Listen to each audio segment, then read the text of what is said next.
Magandang hapon mga idol. Yan, mag-ihaw po tayo ng pusit ngayong hapon. Tayo ay wala ng ulam na naman.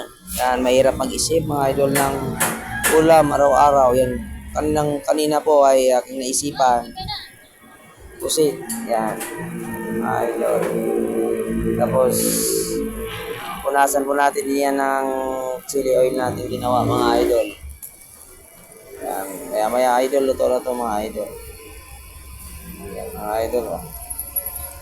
Mabilis lang yan mga idol maluto. Huwag natin sobrahan ka ihaw mga idol kasi tumitigas po yun. Kailangan steam lang po yan mga idol. Yan. Yan. Pwede na idol. Pwede na yan. Pang ulam na mga idol. Maraming salamat mga idol. Yun lang po muna ang ulam natin ngayong gabi mga idol. Maraming salamat.